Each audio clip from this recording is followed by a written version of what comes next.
بسم اللہ الرحمن الرحیم۔ عزیز دوستو، ہم اس سے پہلے اپنے دوستوں کے لیے ایک ویڈیو ہم نے تیار کی تھی اور وہ ہمارے چینل پہ موجود ہے۔ وہ سردیوں کے آغاز میں جو لوگ اس تکلیف کا زیادہ شکار ہو جاتے ہیں کہ انہیں پیشاب بار بار آ رہا ہوتا ہے اور رات کو بھی ان کو پیشاب کے لیے ایک دو مرتبہ اٹھنا پڑتا ہے۔ اس کے جہاں بہت سارے اور اسباب ہوتے ہیں، ان میں سے ایک سبب مثانی کی کمزوری بھی ہے۔ اس کے بارے میں نے اپنی ایک ویڈیو کے اندر جو پہلے موجود ہے، آپ دوستوں جس کو کوئی اس حوالے سے شکایت ہو تو وہ اس ویڈیو کو بغور سنیں اور اس سے رہنمائی لیں۔ اور آج ہم جس حوالے سے بات کرنا چاہتے ہیں وہ ہے کہ بعض لوگوں کو پیشاب آ ہی نہیں رہا ہوتا، ان کا بھی مثانہ کمزور ہوتا ہے اور اس کی وجہ اور ہوتی ہے۔ جب پیشاب نہ آ رہا ہو تو اس کی وجہ یہ ہوتی ہے کہ آپ کے مثانہ کے مسلز ان میں بہت تیزی آ چکی ہوتی ہے کہ پیشاب خارج کرنے کی طاقت و قوت ان کی کمزور ہو جاتی ہے۔ یاد رکھو، مثانہ ایک غدود ہے، جب بھی اس کی اپنی ذاتی یہ تحریک کمزور ہو جائے گی، یعنی حکما حضرات جانتے ہیں کہ جب تحریک عضلاتی ہو جائے گی تو اس کے غدود کے اندر تسکین واقع ہو جائے گی۔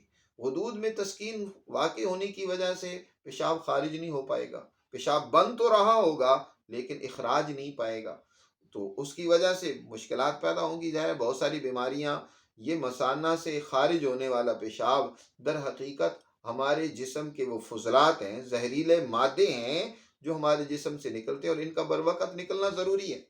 اور یہاں میں ضمناً ایک اور بات بھی سمجھائی جاؤں کہ بہت سارے لوگ یہ سمجھتے ہیں کہ ہمارا پیشاب سفید ہونا چاہیے، سفید پیشاب نہ ہو تو وہ کہتے ہیں کہ وہ ہمارے اندر گرمی بڑھ گئی، حرارت زیادہ ہو گئی۔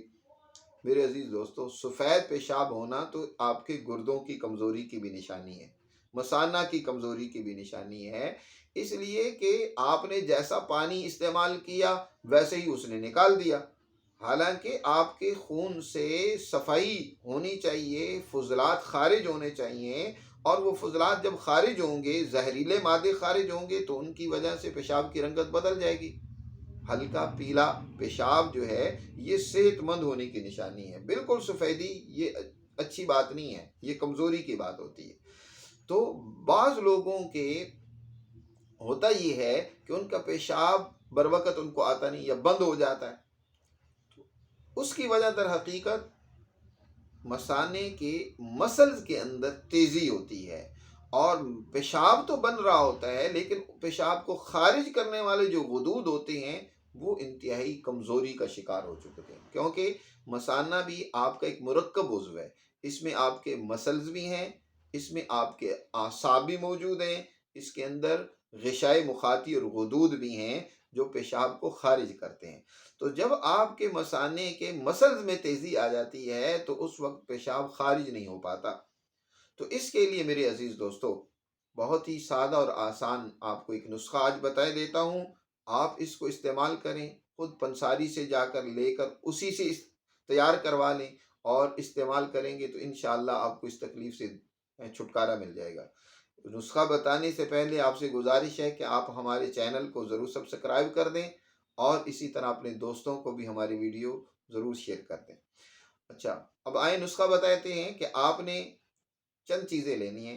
ایک تو آپ نے اجوائن لے لینی ہے، اور دوسرا مصبر لے لینا ہے، اور تیسری چیز آپ نے گندک آملہ سار، اور چوتھی چیز خلنجان۔ یہ چار چیزیں آپ نے لینی ہیں۔ ان چاروں چیزوں کو لے کر اچھی طرح ان کا باریک پاؤڈر بنا لیں، صفوف بنا لیں، اور پھر آپ فل سائز کا کیپسول، عمر کو دیکھ لیں، اگر تو آپ کی عمر جو ہے 25 سال سے زیادہ ہے تو فل سائز کا کیپسول لے لیں، اگر 25 سال سے عمر کم ہے تو پھر آپ 500 ملی گرام کا کیپسول صبح، دوپہر، شام تینوں وقت سادہ پانی کے ساتھ استعمال کریں۔ بفضل تعالیٰ آپ کو اس تکلیف سے ضرور چھٹکارا ملے گا۔ دعاؤں میں یاد رکھیے گا۔ بہت شکریہ۔